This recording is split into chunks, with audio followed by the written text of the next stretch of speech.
billionaire's baby hadn't spoken a single word in 3 long years. Doctors, specialists, prayers, nothing worked until the night he leaned close to the poor maid, whispered something in her ear, and the silent child did something that froze everyone's blood.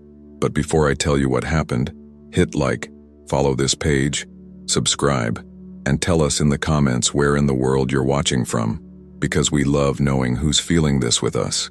Anna woke up before the sun, in a room where the ceiling peeled like old bandages and the cold slipped in through the cracked window as if it paid rent. Her alarm didn't ring. The neighbor's baby did. Thin, desperate cries through the paper-thin wall, mixing with the honk of distant buses and the drip of a leaking pipe in her ceiling. Anna lay there for a second, staring at the water stain above her bed that looked like a spreading bruise. Her chest tightened. Another day. She swung her legs over the mattress. The floor was rough, cold concrete. Her bare feet winced at the touch, her toes curling. But there was no time to hesitate. Rich people's floors didn't clean themselves. Her mother coughed from the other room. A deep, wet cough. "Anna," the older woman rasped. "You're up." "I'm up, Mom," Anna called softly, forcing cheer into her voice. "Go back to sleep. I'll leave the medicine by your side." She moved into the tiny kitchen that was really just a sink and a stove pressed against a wall. There was one cracked mug, one chipped plate, and an empty bag of coffee she kept because the smell on the paper still made her feel less poor. She filled the kettle with water from the tap. Metal groaned. The faucet squealed. Her thoughts screamed louder. Rent's due in 3 days. The landlord's tired of excuses. The clinic wants the money for Mom's tests. If I lose this job, we lose everything. She dressed quickly in her uniform.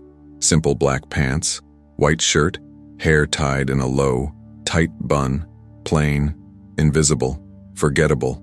As she buttoned the shirt, her fingers paused over a small rip near the cuff. She swallowed. If they notice, Gabriel Stone's people notice everything. She walked back to her mother's bed. The old woman's face was gray in the dim light, chest rising with effort. Anna placed 2 cheap pills and a glass of water on the crate they used as a bedside table. "You don't have to work so hard, sweetheart," her mother whispered, even as her eyes glistened with fear. "You're so young. If I don't, who will?" Anna replied, kissing her forehead. Her lips met the heat of a low fever. "Rest. I'll be back before you know it." Her mother's hand caught her wrist and fragile fingers pressing into her skin. "Don't let them make you feel small," she murmured. Too late, Anna thought, but she smiled instead. "I'm just there to clean, Mom. They don't even see me." Outside, the air smelled of gasoline and damp trash. She tightened her thin jacket against the morning chill and began the long walk to the bus stop, the sky still a dark purple curtain slowly lifting. The city woke around her, vendors shouting, dogs barking, a train rattling in the distance. Anna moved through it all like a ghost, clutching the strap of her worn-out bag. Inside, she carried her lunch, rice, a small bit of egg, and hope. At the bus stop, she saw the ad again, a billboard glowing above the gray buildings. Stone Enterprises. Beneath the logo stood a tall man in a dark suit, arms crossed, gaze hard as if he owned not just the companies but the sky behind him. Gabriel Stone, her boss's boss's boss, untouchable. The world called him self-made, visionary, cold. Anna just knew one thing: his floors could reflect your face when you were done cleaning them. She stepped onto the crowded bus, the smell of sweat and cheap perfume wrapping around her. As the bus jerked forward, she stumbled, gripping the rail and closing her eyes for a moment. Don't be late. They don't forgive late. 45 minutes later, the air changed. Concrete and graffiti gave way to tall glass towers and polished sidewalks. The bus passed security gates, and Anna got off 2 stops later, heart beating faster as the mansion came into view. The stone estate rose like something from another planet. Tall iron gates, guards in dark uniforms, cameras watching every angle like unblinking eyes. Behind the gates, beyond manicured gardens and silent fountains, stood the house. Not a house, a palace of glass and stone, all straight lines and sharp edges, shining even under a cloudy sky. Anna swallowed hard and adjusted her collar.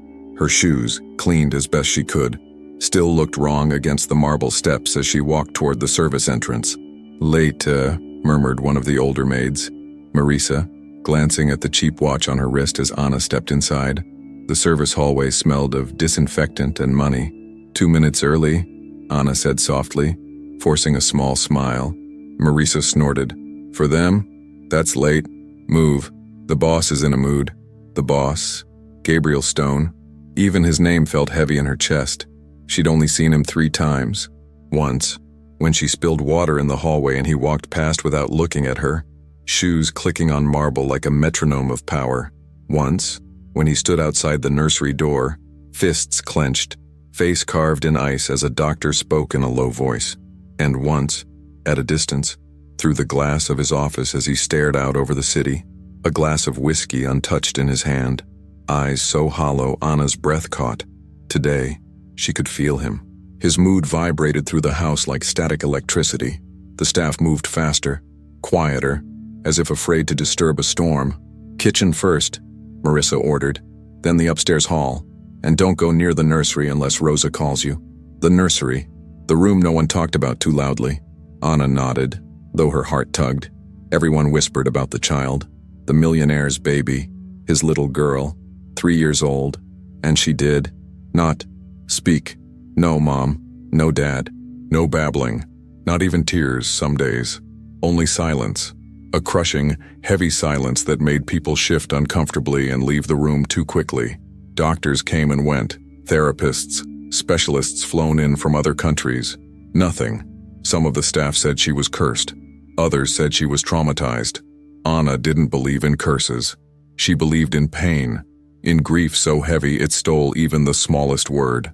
As she scrubbed the expensive kitchen counters, she listened, to clinking dishes, to the hum of the refrigerator, to the low murmur of voices in the corridor. Mr. Stone didn't sleep again, one of the chefs whispered. He was in the office all night. With the whiskey? Another replied. With her photo, the first chef said quietly. His wife's, the one who died. Anna's hand stilled on the cloth. She'd seen that photo. A beautiful woman with kind eyes, a soft smile, holding a newborn wrapped in pink. The frame sat on a shelf in Gabriel's office, facing the window, as if watching the city he ruled but never truly saw. He lost his wife when the baby was born, Anna thought, and now the baby is trapped in silence. How loud must his guilt be? Her chest tightened unexpectedly. She pushed the feeling down and kept cleaning. Hours passed. Soap, water, dust, glass. The mansion smelled of citrus cleaner and polished wood. Outside, the world spun. Inside, time felt frozen, trapped inside glossy surfaces and expensive frames. Near midday, as Anna cleaned the upstairs corridor, she heard it. A sound, not words, not crying. A small, broken humming. A tune that never quite became a song. She froze, heart pounding. The sound came from behind a pale pink door at the end of the hall. The nursery. Anna glanced around. No one. No Rosa, the nanny. No guards. No one to tell her stay away. You're just the cleaning girl. She took one step closer, then another. Her fingers hovered over the doorknob as the humming stopped. Silence. Her heart fell. Did I imagine it? Yes. She jumped, spinning around. Rosa stood there, arms full of tiny folded clothes, dark circles under her eyes. Don't touch that door, Rosa said sharply, then softened when she saw Anna's pale face. Sorry, I'm just tired. The doctors came early. Mr. Stone was upset. How is she? Anna whispered before she could stop herself. Rosa hesitated. Her gaze drifted to the door. She's there, same as always, body growing, eyes watching, mouth closed. Pain flickered across the nanny's features. I talked to her, Rosa added, voice breaking. I sing for her. I try everything. But it's like she's on the other side of a glass wall and I can't reach her. Anna nodded slowly, her throat tight. She wanted to say maybe she's waiting for someone. But who? Rosa shifted the clothes in her arms. Go finish the hallway. If Mr. Stone comes up and sees dust. I know, Anna murmured. He doesn't forgive dust. Or weakness, she thought. Or himself. Later, as the afternoon slipped toward evening, Anna was called to clean outside Gabriel Stone's office. Her stomach clenched. That corridor always felt colder. The heavy door was slightly ajar. Inside, she could hear muffled voices. Mr. Stone, a man said, probably the doctor. She's developing physically, but emotionally, Psychologically, the lack of speech, the blank affect. We need to keep trying. We've been trying. Gabriel's voice snapped, low and edged like broken glass. For 3 years. There was a pause. Then his voice again, quieter. I pay you whatever you ask. I built a hospital wing in your name. I've flown in specialists. Why is she still like this? Anna's chest ached. There was so much rawness buried under his control. Trauma can manifest in complicated ways. The doctor replied gently, We don't fully understand yet. She lost her mother at birth, and so did I. Gabriel cut in. Silence. Heavy. Choking. Anna's hand trembled around the duster. She could picture him, jaw clenched, eyes burning, one hand rubbing his temple. She won't say a single word, he whispered. Not one. Not even a cry when she falls. It's like she doesn't know how to be alive. Maybe she's waiting, the doctor murmured softly. For what? Gabriel demanded. For something. Or someone. Anna's heart thudded so hard she thought they might hear it outside. She took a step back, breathing shallow, feeling as if she'd heard something not meant for her ears. She was about to walk away when she made the mistake of looking through the gap in the door. He was there, Gabriel Stone. Tall, broad shoulders in a perfectly tailored suit, tie loosened, hair slightly disheveled as if pulled in frustration, but it was his face that struck her, not the perfect jawline or the strong nose she'd seen on billboards. His eyes, they were dead and burning at the same time. On the desk, next to scattered papers and a glowing laptop, lay the framed photo of his wife. Her smile seemed like a cruel reminder. For 3 years, Gabriel said quietly, staring at the photo. I've built companies, signed deals, doubled profits. I fix everything I touch, but I can't fix my own child.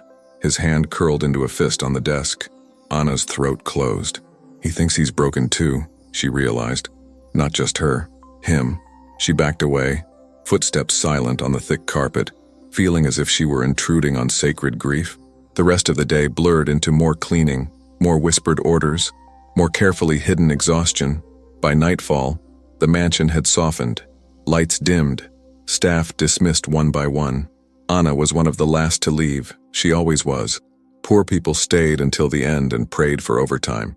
Finish the foyer and you can go, Marisa told her, tying her scarf around her neck. Mr. Stone went up to the nursery again. He won't notice you. He went up to the nursery again. The words hung in the air. Anna knelt in the foyer, the marble floor cold beneath her knees as she wiped away tiny footprints of the day. She could hear the faint creak of the stairs, a door opening upstairs, closing softly. She closed her eyes. In her mind, she saw him standing over the silent child. Do you talk to her? She wondered.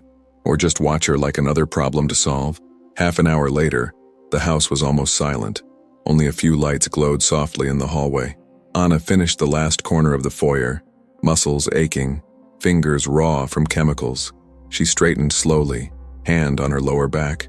A soft sound brushed past her ears. Not humming, not crying. A small, choked breath from above. Anna looked up, toward the staircase. Her skin prickled. The nursery door at the top of the stairs was slightly open, just a sliver, just enough. Light spilled out in a narrow line, touching the dark hallway like a fragile bridge. Anna's heart pounded in her chest. She shouldn't go up. She knew that. But something pulled her. A weight. A whisper. She climbed the stairs slowly, each step creaking just enough to remind her she could be fired for this. At the top, she stopped, listened. Inside, the room was quiet. Too quiet. Her fingers hovered over the door. She pushed, just a little. Through the gap, she saw her. The child, the millionaire's baby, tiny legs in cotton pajamas, brown curls falling over her forehead. She sat on the floor by the window, a stuffed rabbit in her hands, eyes wide and distant as she stared at nothing.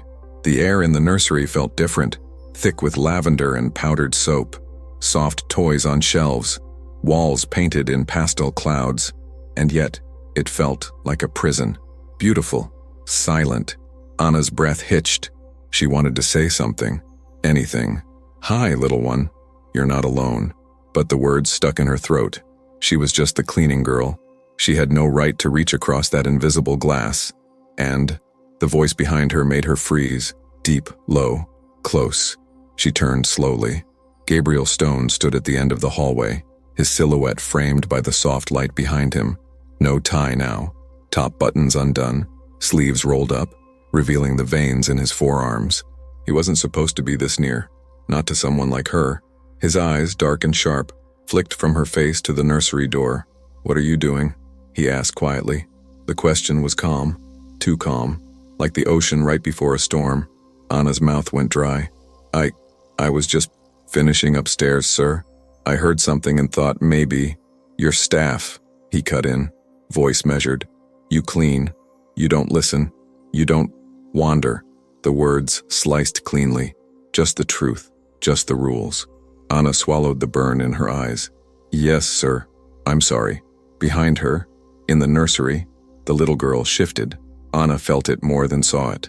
A movement, a tiny presence pressing against the silence. For a heartbeat, she thought she felt the child's gaze on the back of her neck. Curious, lonely. "Do you see me?" Anna wondered. "Does anyone here see me? Or you?" "Go home," Gabriel said finally. "It's late." Anna nodded quickly and hurried past him, head down, the scent of his cologne, something expensive and cold, brushing against her as she passed. He didn't move, didn't step aside, just watched her, eyes unreadable, as she descended the stairs. In her peripheral vision, she saw his hand reach for the nursery door, pausing on the handle, shaking. She didn't see him go in. She didn't see the way he stood just inside the doorway, looking at the silent little girl who clutched her stuffed rabbit and stared back at him with her mother's eyes.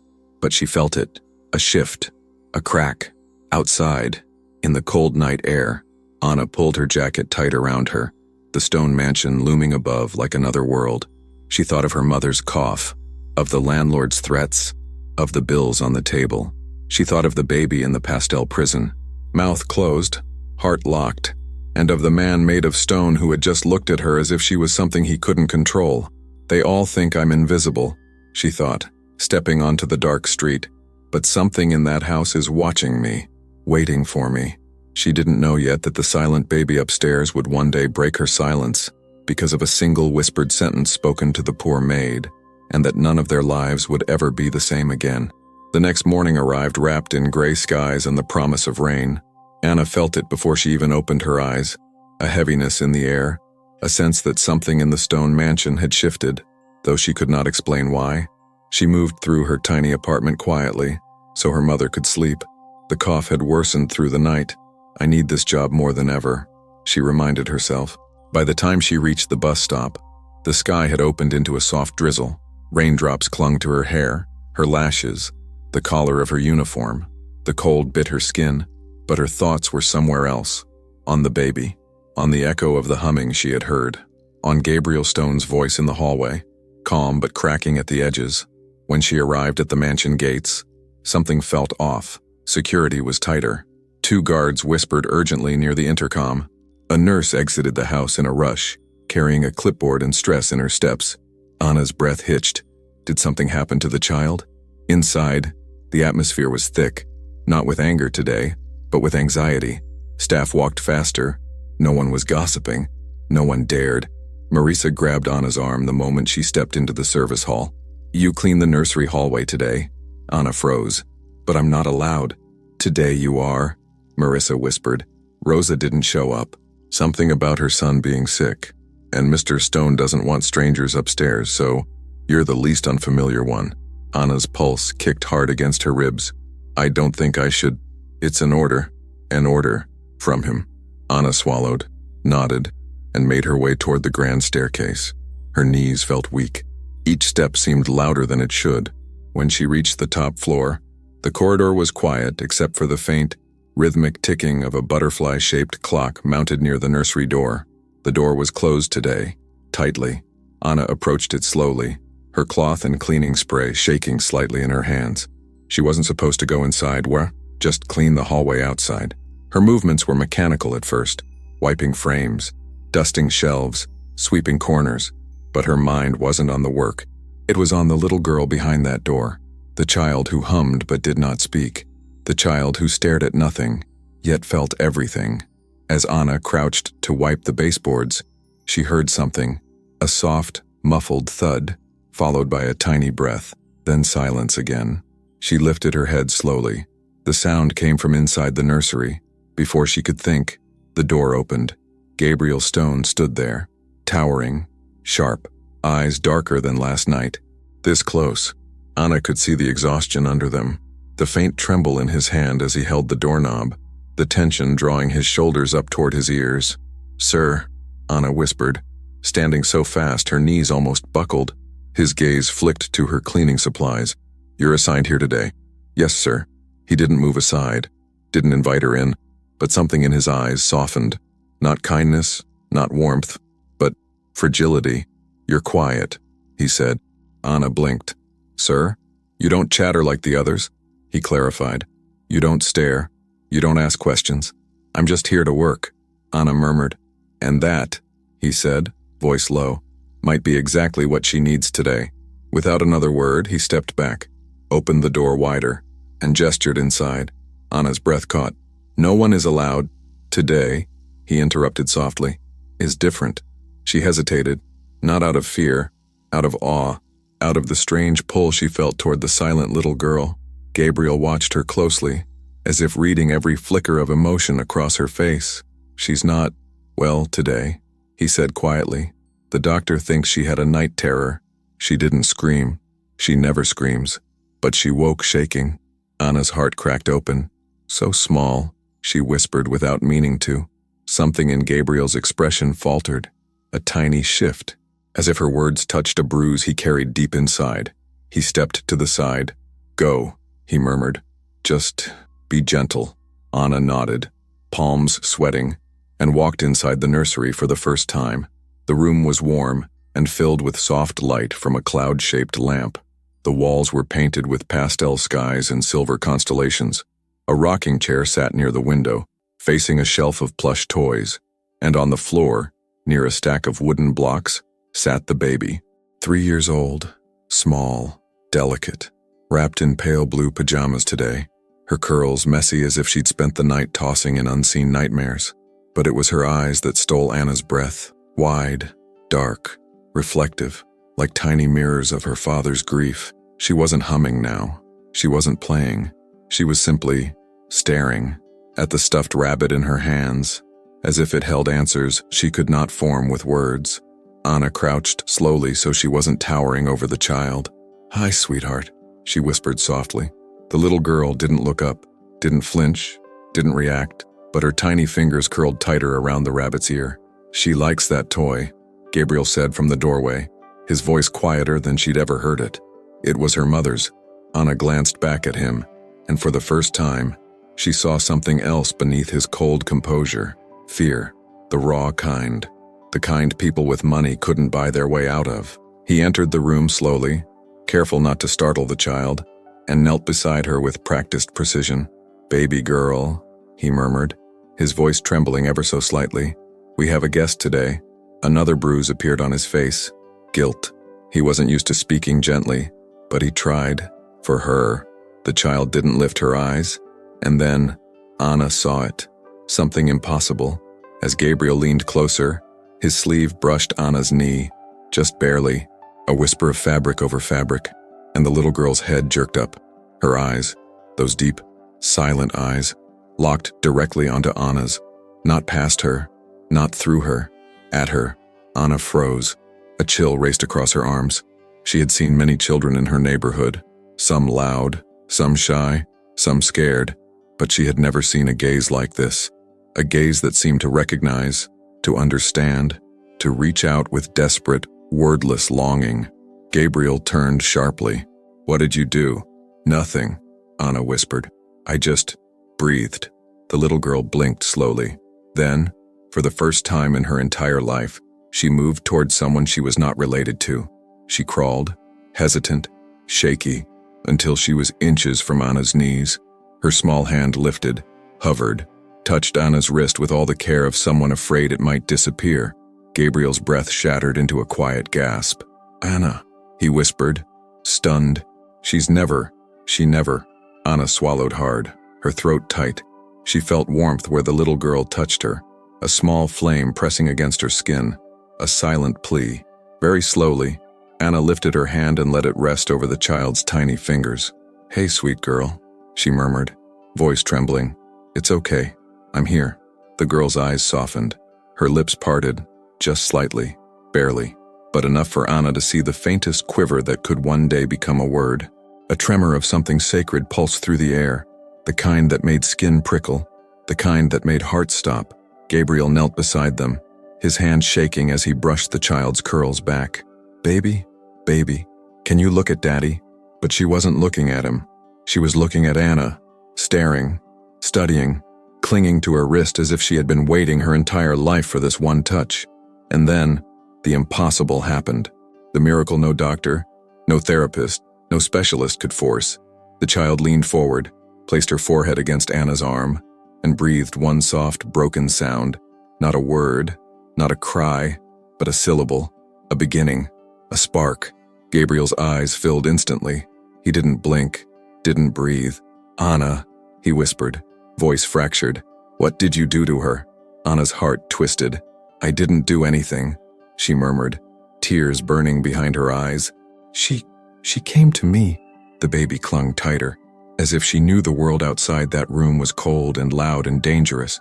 But this woman, this poor maid with calloused hands and gentle eyes, felt safe. The miracle lasted only seconds, but it was enough to change everything, enough to rewrite every rule in the stone mansion, enough to terrify someone watching from the hallway.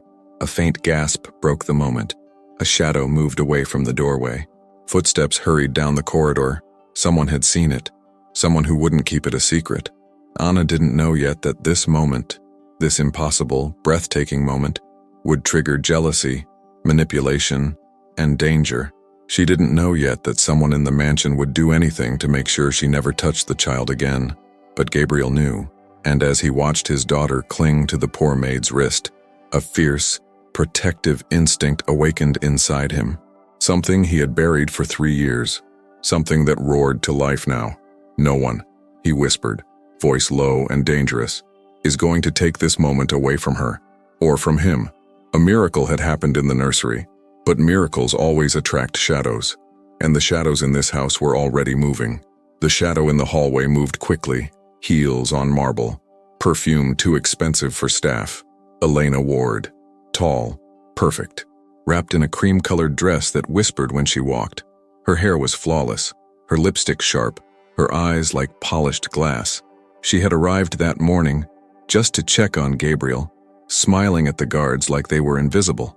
But nothing about her visit was casual. She was Gabriel's almost fiancée once, almost wife, almost stepmother, almost, until grief turned him to stone. From the corridor, she had seen everything. The silent child crawling toward the poor maid, the tiny hand clutching Anna's wrist, the soft sound struggling out of the baby's throat, and Gabriel kneeling there, eyes full, walls down. Elena's stomach tightened, acid rising behind her perfect smile. That maid, that girl, she doesn't belong in that moment. She walked away quickly, her heels striking the floor harder than she intended, heading straight for the one person who could turn this into a weapon, the lawyer. In a small office near the library, Mr. Hargrove sat behind a neat stack of documents, wearing a suit that looked like it had never seen a stain in its life. His eyes were pale and sharp, lenses of a man who counted not feelings, but risks. "Elena," he said, standing with practiced courtesy, "we weren't expecting you." "I'm here for Gabriel," she replied smoothly, "but I just saw something upstairs that concerns me." He raised a thin eyebrow. "Is the child unwell?" "Depending on what you consider well," Elena said, sitting without being invited. She moved toward the new maid. On her own, Hargrove blinked once. "That is surprising." "Surprising?" Elena laughed softly. No humor, just ice. "It's dangerous. Think about the narrative, the press, the board, the investors." His fingers steepled slowly. "I'm listening." "A billionaire's mute, traumatized heir," she said, voice turning silky, "finally reacts, not to her father, not to her nanny, not to her doctors, but to a random cleaning girl from the slums." The word slums tasted bitter in Anna's universe far below. Elena made it sound like contamination.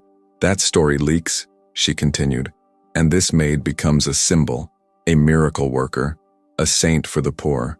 Some journalist will dig. Some opportunist will talk.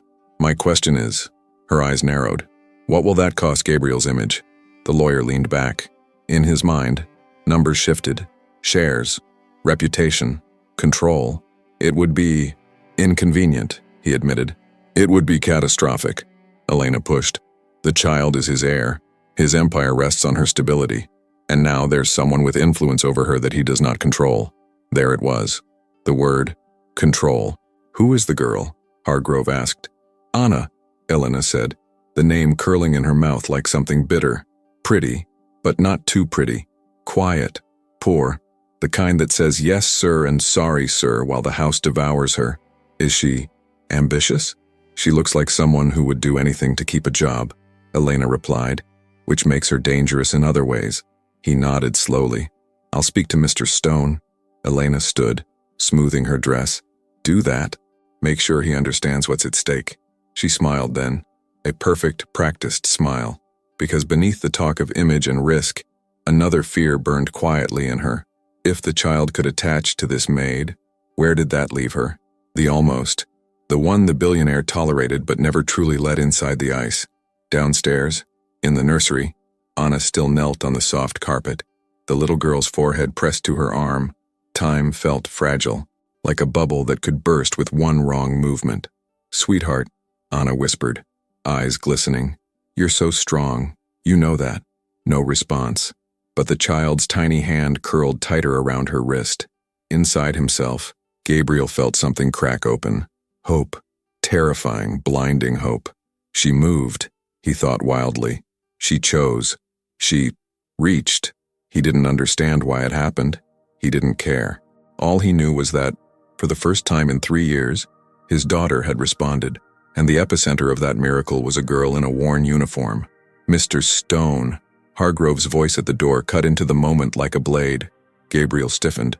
Anna pulled back quickly, lowering her eyes, guilt flushing her cheeks as if she had been caught stealing instead of giving something. The child's hand slipped from her wrist. Her eyes, once bright with a strange, quiet focus, dimmed again. She retreated inside herself with terrifying speed. Gabriel turned toward the lawyer, jaw tightening. "What? We need to speak," Hargrove said, glancing at Anna, then quickly away, as if she were a spill on the carpet. "In your office." Gabriel hesitated. He glanced back at his daughter. She had picked up her rabbit again, but she wasn't really there anymore. Something inside him panicked. "Don't leave. Don't go. She just came back for a second. If I walk away." Anna, feeling his hesitation like a physical weight, gathered what little courage she had. "I can stay with her for a moment, sir," she said softly. Their eyes met. Her gaze was steady, despite the fear. "I won't do anything," she added quickly. "Just sit, so she doesn't feel alone." Gabriel's throat worked. He nodded once. Too fast. "Stay," he ordered, but the word sounded almost like a plea. Then he walked out of the nursery, the door closing behind him with a soft click that plucked at his nerves like a violin string. In his office, Hargrove did not sit. He liked to deliver bad news standing. "The staff maid," the lawyer began. "This, Anna." Gabriel's eyes darkened. "Careful," he warned. "Choose your next words wisely." Hargrove adjusted his glasses. "I understand something. Unusual happened upstairs. Elena witnessed it. Elena shouldn't be wandering my house," Gabriel shot back. "And she definitely shouldn't be watching my child without permission." The lawyer ignored the annoyance. "Be that as it may, we must consider the implications. The girl is a member of staff, unvetted beyond standard checks, from an unstable neighborhood. Suddenly, your daughter reacts to her, physically seeks her out, because she feels safe," Gabriel snapped. "Or," Hargrove countered calmly, "because the girl, consciously or unconsciously, triggered something unstable. We do not understand what that is." Gabriel's fingers curled into fists on the edge of his desk. "Don't reduce my daughter's first attempt at connection to a liability spreadsheet. My job," the lawyer said, unfazed, "is to protect everything you have built, including her, especially her. You want her protected, yes." A muscle jumped in Gabriel's cheek. "Yes. Then we must control access," Hargrove continued. "Therapists, specialists, medical staff, family, approved caregivers, not maids. She is not just a maid. The silence after those words was heavy.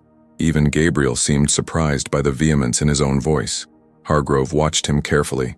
There are other concerns, he added quietly. If word gets out that the heir only responds to a single outsider from a disadvantaged background, people might ask questions. They will look for stories, exploitation, manipulation, perhaps even false claims of influence.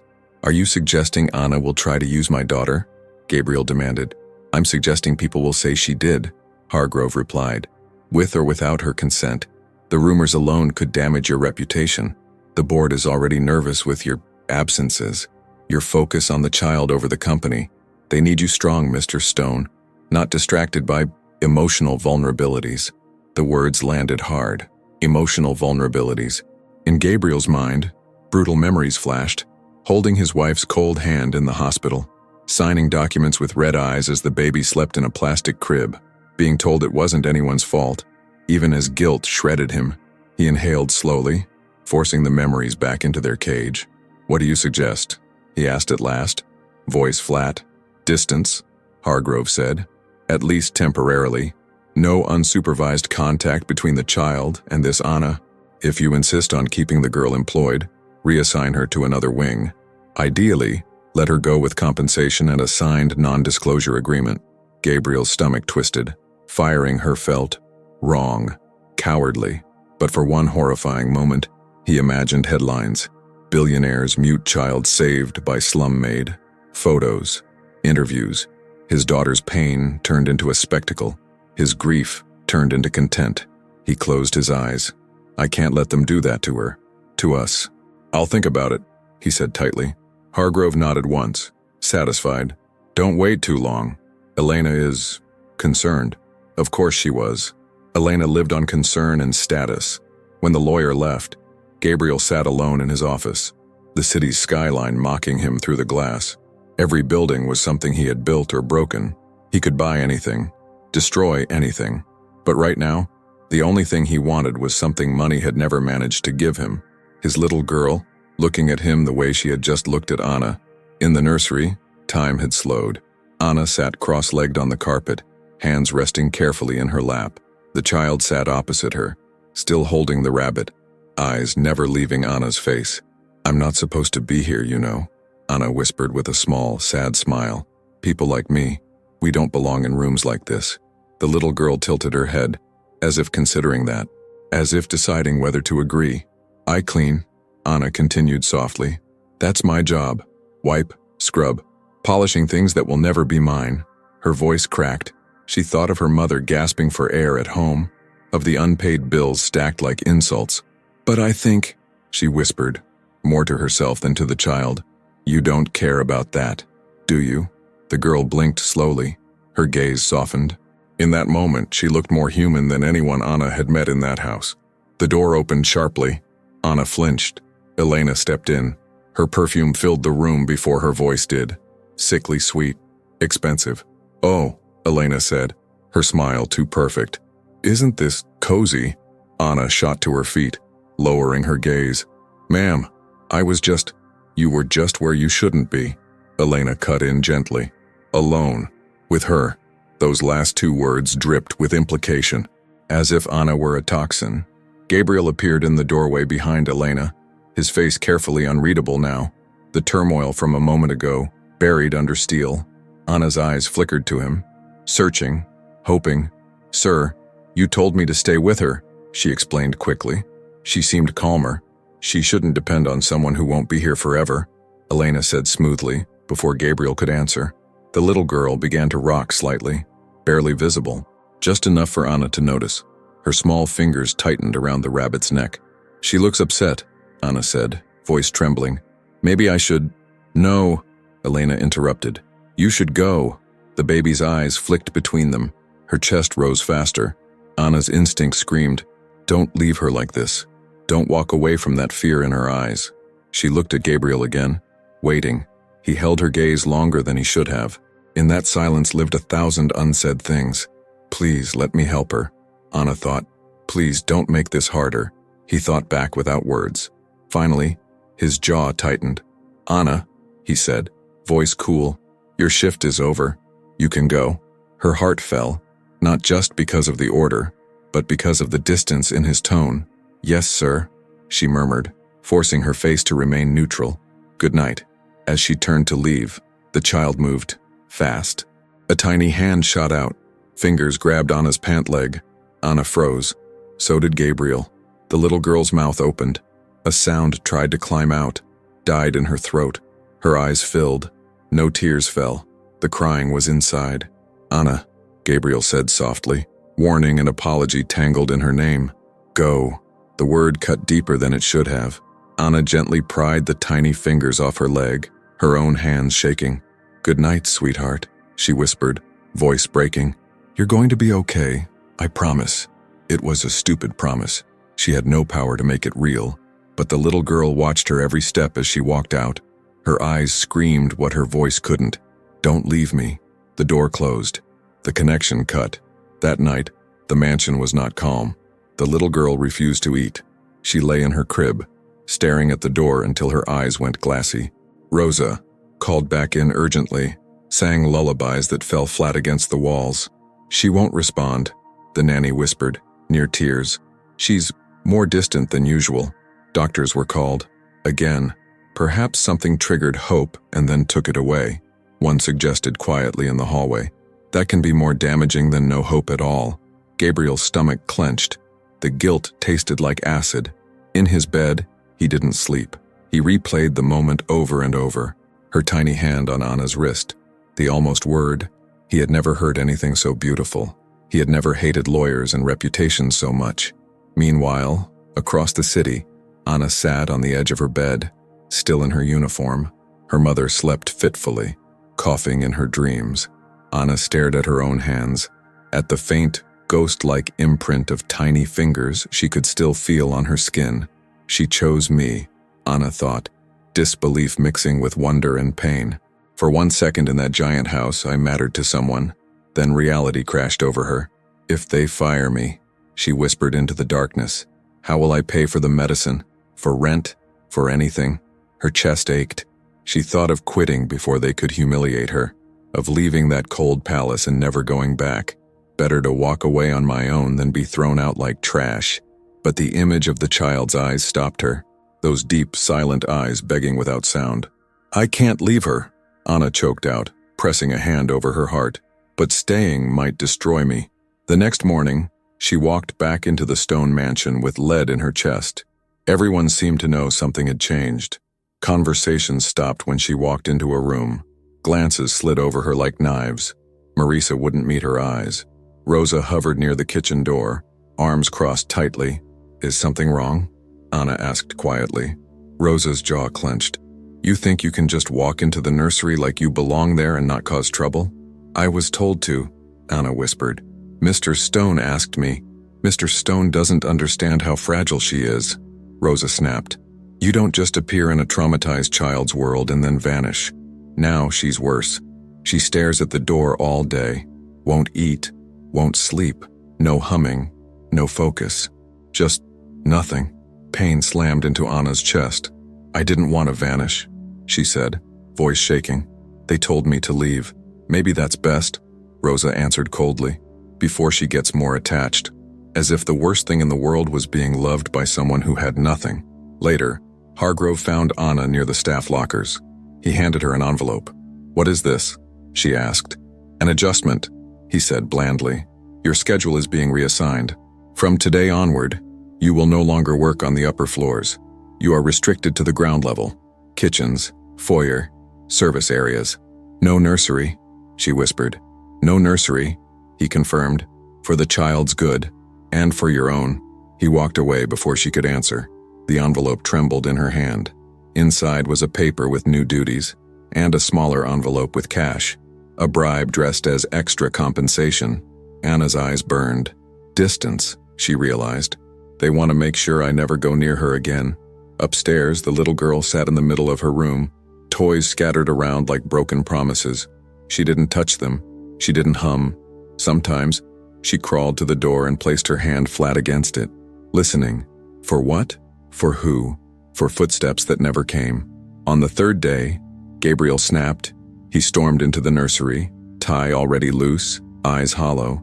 Rosa stood near the crib, worry etched on her face. "She doesn't respond," the nanny said quietly. "She barely blinks. It's like she's punishing us." Gabriel's heart twisted violently. He knelt beside his daughter, trying to catch her eye. "Baby girl," he whispered, voice raw. "Daddy's here." She murmured something under her breath, not a word, a ghost of a sound. He leaned closer. "What was that?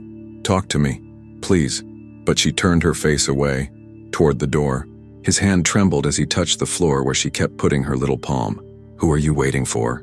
he choked. He knew the answer. He didn't say it. There, downstairs.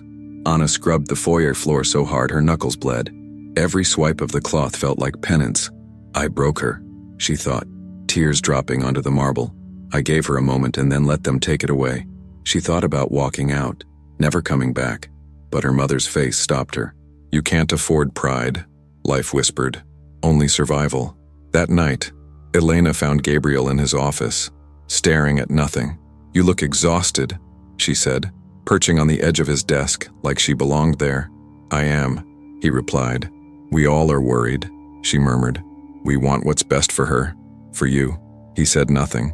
"I heard the maid has been reassigned," she continued, voice casual. "That's good. She was a disruption." He flinched. "A disruption?" "To stability," Elena said. "To safety. Let the doctors handle this, Gabriel. Let the professionals work. Do not pin your hope on some girl who will eventually leave anyway. You don't know her," he said quietly. Elena's smile thinned. "I know her type."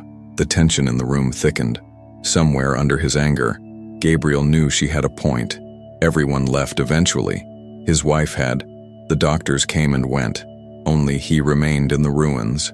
"I need to think," he said, rubbing his temples.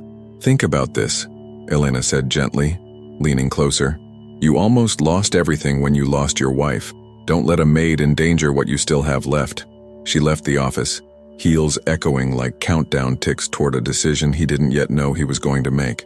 The next morning, as Anna arrived, a guard stopped her at the gate. "Wait here," he said awkwardly. Her stomach turned to ice. "This is it? They're firing me." Minutes felt like hours. Finally, Gabriel himself appeared at the top of the steps. Not Hargrove, not a manager. Him. He looked like he hadn't slept in days. Shadows under his eyes. Jaw clenched so hard the muscle jumped. "Anna," he said, walking toward her. She forced herself to stand tall, even as her knees wanted to buckle. "Yes, sir. We need to talk," he said. His voice was taut, too calm. Every instinct in her screamed to run, but she stayed. "You've been important," he began, as if the word tasted unusual on his tongue. "More important than you know." Her heart ached. "Then why does it sound like you're about to say goodbye?" Their eyes met. He looked away first. "Because I have to protect her," he forced out. "From attachment that might not last. From instability. From everything." "And I'm everything," Anna whispered. "You are a risk," he said, hating himself with every syllable. The words sliced through her. "A risk?" "She responded to you," he said, voice breaking. "And then when you were taken away, she shut down. I can't let her world depend on someone who could leave at any moment." "You could ask me to stay," Anna said quietly, tears filling her eyes. "You never did." He flinched. "I don't believe in stay," he said. There it was. His deepest wound, laid bare in 4 words. Tears slipped down her cheeks now. "I would never hurt her." "I know," he whispered, and he meant it. "That's why this hurts," he added, barely audible. Hargrove appeared at the doorway, a folder in his hand. "Mr. Stone, the documents."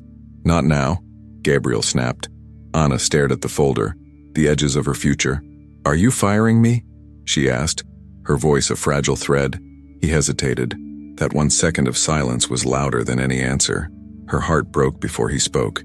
"You will receive a generous severance package," he said softly, "enough to help your family. There will also be a confidentiality agreement. It will keep you safe as well."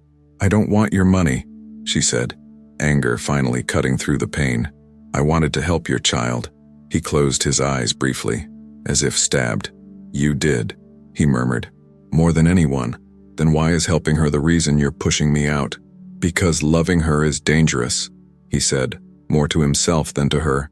Everything that loves her leaves, or is taken away. The words hung between them like a curse. Anna swallowed hard. Her chest felt crushed. She thought of her mother, of the pills, of the leaking ceiling. She thought of the baby's hand on her wrist, of the almost word. If I sign your papers, she whispered, can I at least say goodbye? His face twisted in pain. No, he said. That would make it worse.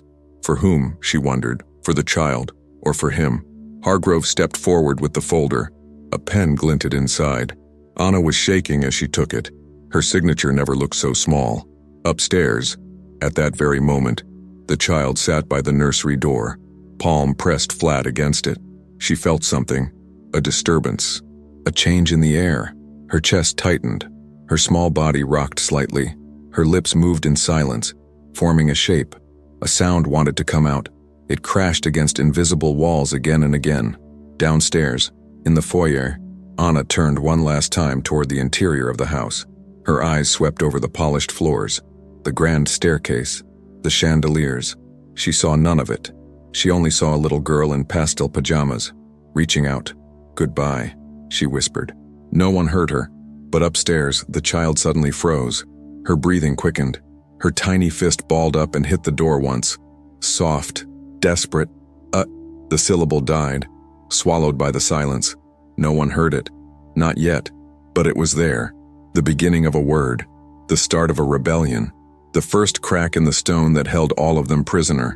And as the gates of the mansion closed behind Anna with a heavy clang, something inside the child finally broke. Not into screams, not into clear words, into a deeper silence, the kind that hurts, the kind that demands to be answered, whether they were ready or not. Rain slammed against the windows that night, washing the stone mansion in silver streaks and trembling shadows. Inside the nursery, the air felt wrong, too still, too heavy, as if the room itself sensed that someone was missing. The little girl sat near the door again, her forehead pressed against the wood, one hand outstretched, waiting. Rosa watched helplessly from the rocking chair. She won't move, she whispered to Gabriel, who stood frozen in the doorway, fists clenched. She won't eat. She won't play. She just waits. Gabriel felt something in his chest twist, like a knife stirring old wounds. How long has she been like this? He asked. Since morning, Rosa murmured. Since the maid left. He closed his eyes. A punishment, a protest, a grief he caused. He had thought distance would protect her, protect everything, but instead, it seemed to break the fragile thread of hope the child had barely begun to weave. She's just a maid, he whispered, trying to convince himself. She shouldn't have this much influence. But even as he said it, the words tasted like lies. He was still standing there, drowning in guilt, when a soft knock sounded on the open nursery door. Hargrove, always arriving when emotions threatened to crack the walls. Mr. Stone, the lawyer said, clearing his throat. The paperwork is finalized. I trust the matter is concluded. Gabriel didn't answer. Hargrove continued anyway. There is one more thing, something we found in the archives that might require your attention. That made Gabriel turn sharply. What archives? Your late wife's medical file, Hargrove said, adjusting his glasses. There were documents not previously reviewed, early maternity records. Gabriel's heartbeat faltered. My wife's records were closed. Yes, but the hospital digitized old files, and a flagged anomaly came up during a routine legal audit. Gabriel's voice dropped into a blade. What anomaly? The lawyer hesitated. Your wife insisted on a confidential donor blood test during the pregnancy. It wasn't in the main folder. It was sealed separately under her maiden name. Gabriel's stomach flipped. My wife never hid anything from me. She may have been trying to protect you, Hargrove said carefully. Silence filled the nursery like smoke. Gabriel's face went pale. His pulse thundered in his ears. Slowly, Hargrove opened a thin envelope. Inside was a single sheet, a photocopy of a medical report with highlighted results. Gabriel reached for it mechanically. His hand trembled. He read the words. Once. Twice. His brain refused to accept them. Identification. Neonatal genetic markers. Paternal match. Inconclusive. Not negative. Not positive, but inconclusive. A word that shouldn't exist in a test that should be either one thing or the other. Gabriel felt the floor tilt beneath him. What does this mean? Hargrove spoke softly, cautiously. It means that your daughter does not share enough genetic markers to prove biological paternity. A cold wind seemed to tear through Gabriel's chest. No, that's impossible. He staggered back, gripping the edge of the crib to stay upright. She is mine. She has to be mine. Rosa gasped softly, her hand covering her mouth. The baby looked up at her father then, just once, her large, silent eyes reflecting his breaking soul. She's yours in every way that matters, Rosa whispered. Gabriel felt his heart hammering so hard it hurt. My wife would never. No one is accusing her of anything. Hargrove cut in gently. The doctor noted it might be due to a rare condition involving. He skimmed the report. Cross-expression markers common in children born during traumatic pregnancies. Gabriel grabbed the paper again. His knuckles whitened. Explain it to me plainly. Hargrove exhaled. It means the test glitched. It means she might be yours, or might not. Without a full updated DNA test, we cannot know. A horrifying possibility hit him. He felt sick. If I'm not her father, he whispered, then who is? The nursery fell silent, painful silent, the kind that choked. Rosa spoke softly, shaking her head. Sir, that child looks at you the way only a daughter looks at her father. But Gabriel didn't hear her. His mind spiraled. The photo of his wife holding the newborn, the doctor's vague comments about complications, the way she had whispered, promise me you'll love her before losing consciousness. Had she known something he didn't? He stumbled backward until his back hit the wall. Breathing became difficult. The baby watched him, rocking slightly, anxious, sensing his distress, feeling it, because she always felt everything. Gabriel, Rosa whispered softly, please don't crumble in front of her. But he did. Inside, quietly, utterly. Hargrove stepped forward again. There is another detail, he added, voice clinical. The hospital noted that the unknown markers present in the child's DNA matched an earlier donor sample used for treatment during your wife's high-risk pregnancy. Gabriel's eyes snapped up. A donor? Yes. What donor? It was anonymous, Hargrove said. A storm broke loose in Gabriel's chest. A storm of betrayal, confusion, fear. His wife had been dying during the pregnancy. They had done everything to save her and the baby. But had she hidden something? Had the doctors done something without telling him? Does Anna know about this? Hargrove asked suddenly. Gabriel's head jerked up. Why would Anna know anything? The lawyer shrugged lightly. She was present when the child showed an unprecedented emotional response. That alone suggests some unknown emotional or biological trigger. Gabriel's eyes flashed with cold anger. No, absolutely not. Do not tie her into this. Hargrove lifted his hands. I simply mean, perhaps this maid is connected in a way we don't yet understand. Gabriel stared at him. A slow dread crept up his spine. No, he repeated. She has nothing to do with... But then, the nursery light caught something on the girl's wrist. Something small, faint, a tiny reddish birthmark, a shape, a swirl. Anna had the same one. He had noticed it once. A tiny mark on the inside of her wrist, shaped like a soft spiral. A detail too small to matter at the time. A detail he hadn't thought of again. His breath caught. Coincidence. It had to be. It must be. Except the room felt suddenly unreal. Like the walls knew a truth he didn't. He knelt in front of the child. His hands shook as he gently touched her wrist. Sweetheart, he whispered, show Daddy your hand. The baby didn't move at first. Then slowly, she lifted her wrist. The same spiral birthmark stared back at him. A memory slammed into him. From the day he hired Anna, her hands trembling as she signed the form, the shadow of a small spiral birthmark visible on her right wrist. He remembered thinking it was oddly familiar, like a shape he had seen before. But where? When? The child leaned forward slightly, as if sensing his swirling thoughts. Gabriel looked at her, then at the birthmark, then at the empty space where Anna should have been. No, he whispered, but the denial felt weak, hollow, terrified. Rosa stepped forward, eyebrows furrowed. Sir? What's wrong? Gabriel didn't answer. He stood abruptly, the air knocked out of him. He felt dizzy, like the universe had tilted. He stormed out of the nursery without a word, nearly ripping the door off the hinges. Rosa called after him, "Mr. Stone? Sir, where are you going?" But he didn't stop. He didn't breathe.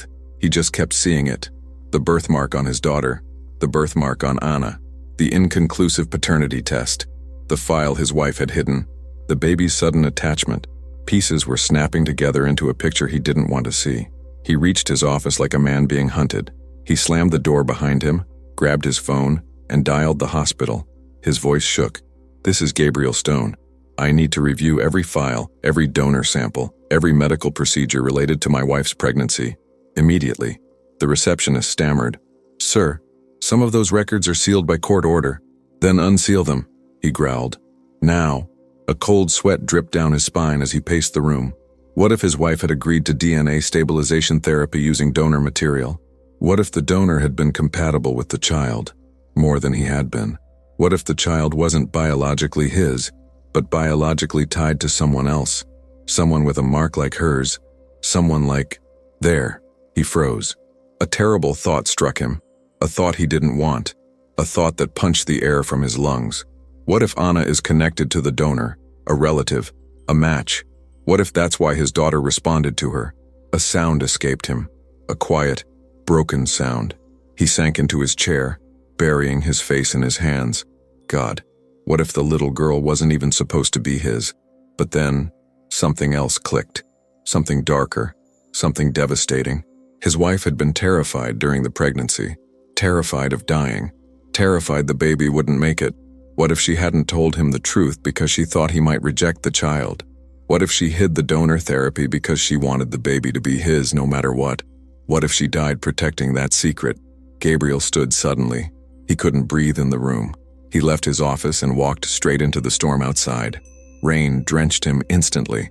He didn't care. Lightning split the sky as he whispered into the darkness. "If she isn't mine, why does it hurt like she is?" Back in the nursery, the little girl pressed her hand against the door again. Her birthmark glowed faintly under the soft light. Then, she whispered a sound. Not a word. Not yet. But unmistakable. Her first intentional letter. Her first attempt at a name she missed. A name that pulled her out of silence. There. And at that exact moment, miles away, on a bus rattling through the storm, Anna felt a sudden pain in her chest. Sharp, deep, connected. She pressed her hand to her heart, tears rising without reason. In the rain-soaked world around her, something shifted. A truth awakened. A truth ready to explode, because the child was remembering something. Not a word, not a memory, a feeling. And the twist waiting inside that truth would destroy everything they thought they knew. Thunder rolled across the city like a warning as Anna stepped off the bus. Her shoes splashed through puddles. Her uniform clung to her in the storm. But the cold wasn't what made her shiver. Something inside her chest ached. Sharp, sudden, inexplicable. As if someone, somewhere, had called her name without sound. She pressed a hand to her heart. What is happening to me? But there was no answer. Only rain. Only fear. Only the ghost of a tiny hand still burned into her skin. She hurried into her building, the stairwell dim and smelling of mildew. Her mother sat coughing on the sofa, wrapped in blankets. "Anna, sweetheart, you're soaked," she rasped. What happened? Anna couldn't answer. Not yet. Not until she made sense of the chaos spiraling inside her. She helped her mother lie down, made tea, covered her with another blanket. Then she sat at the kitchen table, elbows on the chipped wood, hands gripping her hair, and let the tears finally fall. "I didn't want to leave her," she whispered into the dim room. "She needed me." Her mother looked at her softly. "A child's bond is sacred," she murmured. "Sometimes it chooses for us." Anna's breath trembled. "I felt something when she touched me. Mom, something I can't explain. Like she knew me." Her mother's gaze sharpened, but she said nothing. Not yet. Lightning flashed outside, and across the city, in the stone mansion, chaos thundered at the same time. The little girl stood now, for the first time in months. Rosa gasped, hands flying to her mouth. She's on her feet, Mr. Stone, Mr. Stone. But Gabriel was already running. He felt it, something pulling him back to her with the force of gravity. He entered the nursery breathless. soaked from the rain, shirt clinging to his skin, and froze. His daughter, tiny legs shaking, took one trembling step toward him, then another, not walking, stumbling toward the door, toward something missing, toward someone. Her lips parted. Rain pounded the windows. Gabriel's heartbeat thundered in his ears. Then, she said it, half a word, a desperate whisper, and, by Gabriel's soul caved in. His knees hit the floor. Tears he never let himself cry pooled in his lashes. Her first word, her first name, and it wasn't his. Rosa sobbed openly. "Sir, she misses the maid." Gabriel pressed his forehead to the carpet, trying to breathe. He felt shame. He felt fear. He felt something breaking through the stone he'd trapped himself in. He looked up at his daughter. Her eyes were full of tears that wouldn't fall. Silent tears. The worst kind. She reached one hand toward the door. His voice broke. "You want her." She nodded. A tiny, barely there motion. Her first answer. Gabriel felt the world collapse around him. "I sent her away," he whispered, horrified. "I pushed away the one person you reached for." He grabbed his coat, his phone, his keys. "Rosa," he said, voice raw, urgent. "Call the car. Now." But he didn't wait. He ran. Down the hall, down the stairs, through the foyer, into the rain. Because now he understood the truth his heart refused to see. The little girl wasn't breaking because someone new had appeared. She was breaking because someone she recognized had been taken away, and Gabriel didn't know how or why. But he knew this. If he didn't bring Anna back tonight, he might lose his daughter forever. The black sedan skidded to a stop outside Anna's building. Gabriel jumped out before the driver even parked. He ran up the stairs two at a time. Water dripped from his coat, leaving a trail behind him as he pounded on the apartment door. "Yes!" Inside, Anna jolted upright, heart hammering. That voice, that impossible voice. She opened the door and froze. Gabriel stood there, drenched, breathless, eyes burning with something between desperation and fear. He looked nothing like the cold billionaire she knew. He looked human, broken, wild. "Anna," he breathed, swallowing hard. "I need you." Her knees almost gave out. "Mimi?" "Yes," he said, stepping closer without meaning to. "It's my daughter. She said your name." Anna's entire world stilled. "What?" "Her first word," he whispered. "Your name." His voice cracked. "She's walking toward doors, crying without sound, searching every room. She's falling apart. Anna, you're the only one she wants." Tears blurred Anna's vision. Her chest squeezed so tightly she couldn't speak. But Gabriel wasn't finished. He raked a trembling hand through his soaked hair. "I was wrong," he said softly, voice shaking. "About everything." Rain rolled down his face like tears he refused to let fall. "I thought keeping distance would protect her," he whispered. "But I broke her. I broke something fragile and sacred, and now I don't know how to fix it." His eyes, hollow and haunted, met hers. "Please," he breathed, a plea escaping him. "Don't let her go silent again." Anna stepped forward on and unable to stop herself. Gabriel, her hand lifted, trembling, and for a moment he leaned into it, as if her touch was the only thing keeping him standing. But then her mother coughed violently from the living room and both froze. The moment shattered. Gabriel blinked hard. I forgot how to ask for help," he admitted. "I don't deserve yours." "But she does." Anna wiped her eyes, took a shaking breath and nodded. "I'll come." Because she couldn't abandon a child whose fragile heart called for her, and because Gabriel, for the first time, wasn't hiding behind wealth or pride. He was a father begging to save his daughter. When they arrived, the staff gasped. Elena stormed into the foyer immediately. "What is she doing here?" she snapped.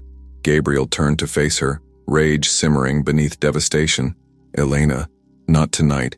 You cannot let this girl manipulate the child. She's a maid. She is the only person my daughter has ever reached for." The force of his shout echoed through the mansion.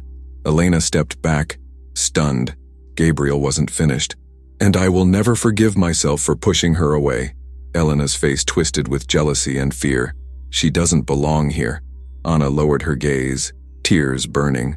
But Gabriel stepped in front of her, shielding her.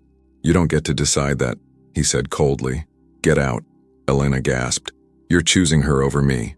"I'm choosing my daughter," he snapped. And the woman she called for. Elena's pride shattered. She stormed out, heels striking the floor like gunshots. Silence followed. Heavy, electric. Gabriel turned to Anna. "Come," he whispered. "She's waiting." They walked upstairs together. Every step felt like a drumbeat in Anna's chest. At the nursery door, Gabriel paused. His hand hovered above the handle. He whispered, almost afraid, "She may run to you." Anna swallowed. "I hope she does." He opened the door. The little girl was sitting in the center of the room, rocking silently, clutching her rabbit. Her eyes were empty, dim, lost, until she saw Anna. The world snapped into place, like a breath being released after years of holding it in. The little girl froze. Her eyes widened.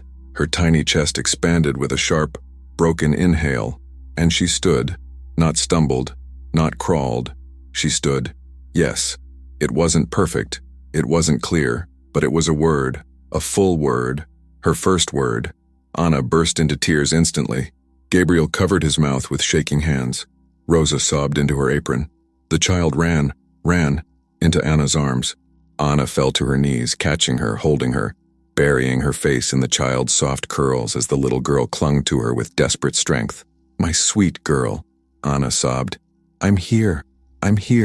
The child pressed her face into Anna's neck and whispered the word again.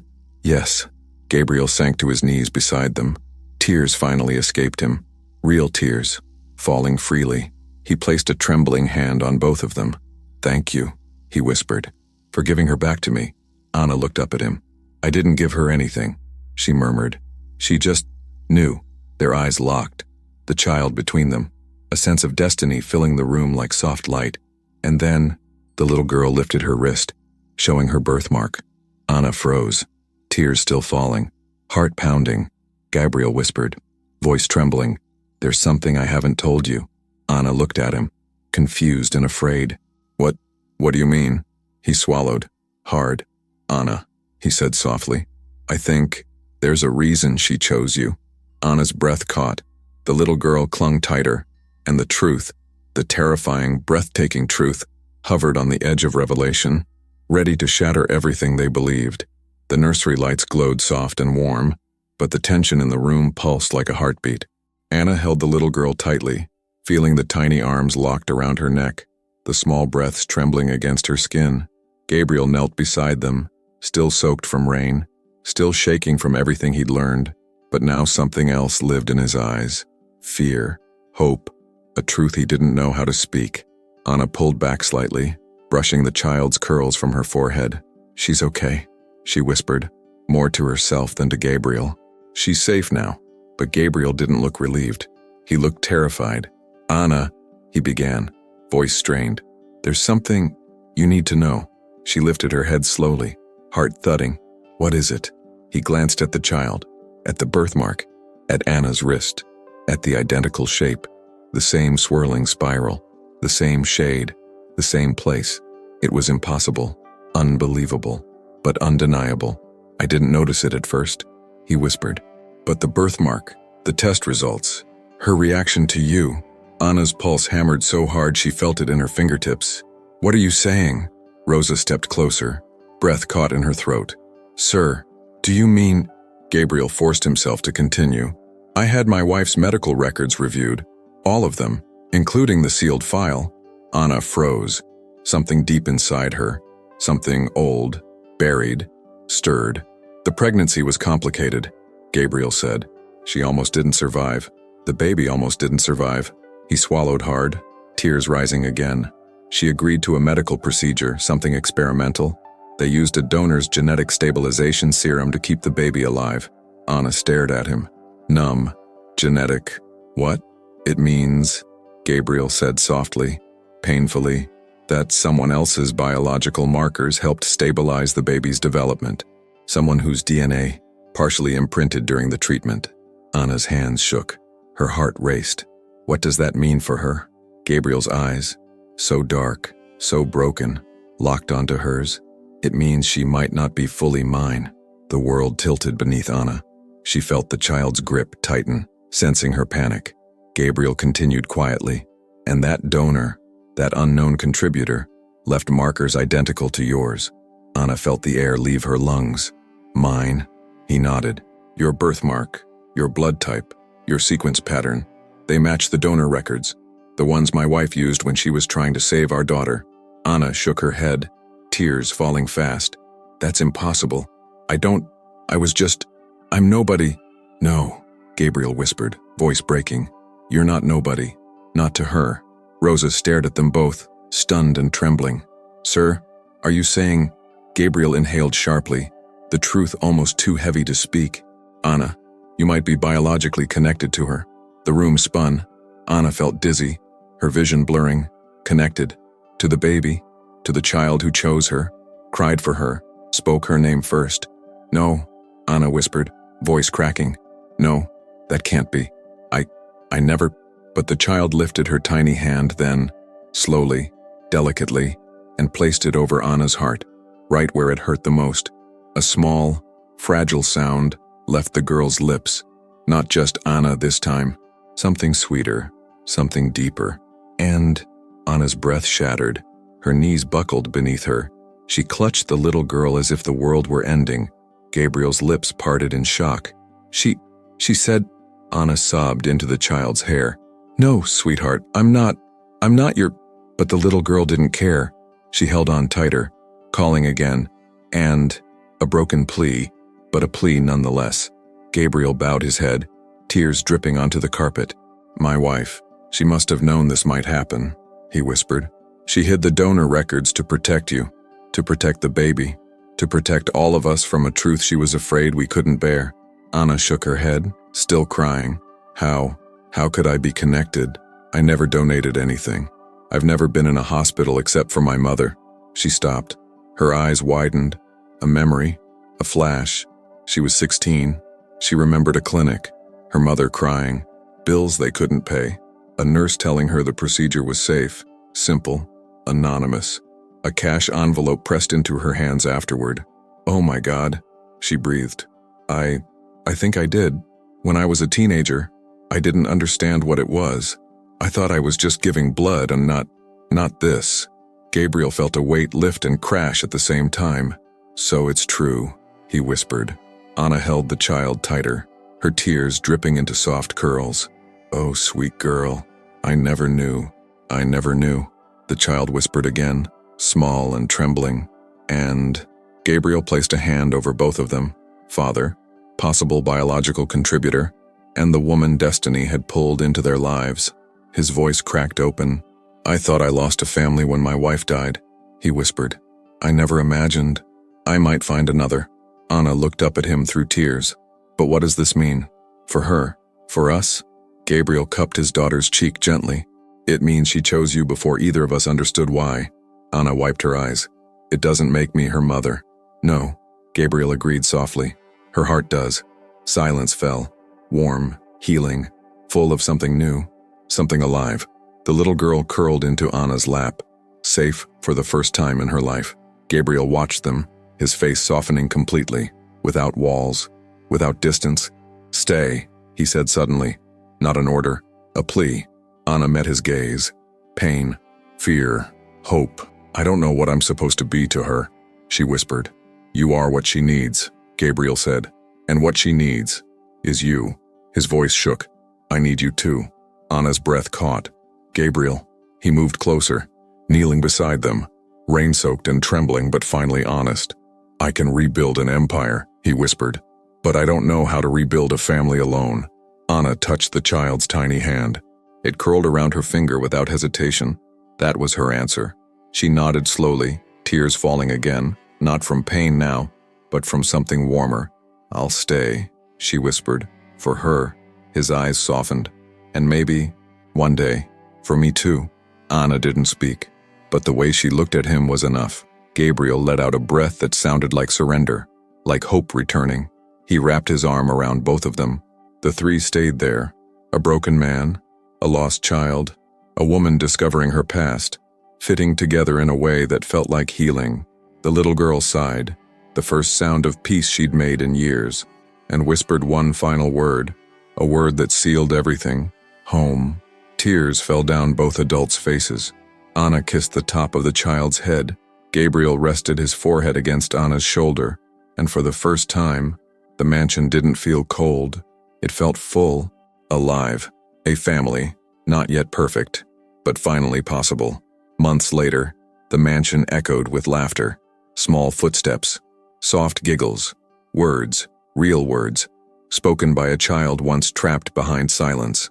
Anna lived in the guest wing now, but every night she fell asleep with the little girl curled against her chest. Gabriel changed too. He smiled. He breathed. He lived again.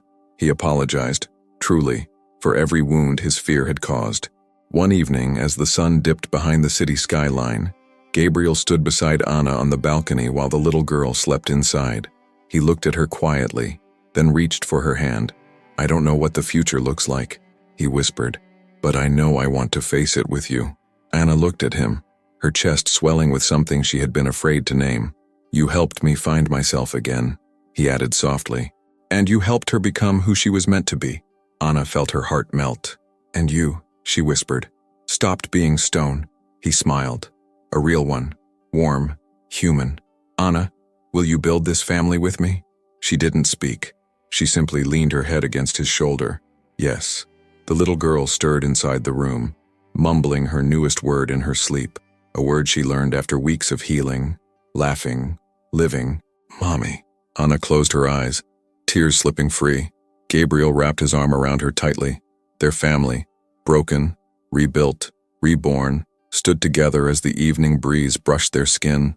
A new beginning, a new home, a new story, and it all started with one impossible moment and one whispered name. What would you have done if you were in Anna's place, walked away forever, or stayed and rebuilt a family from ruins? Tell me in the comments. Thanks for watching.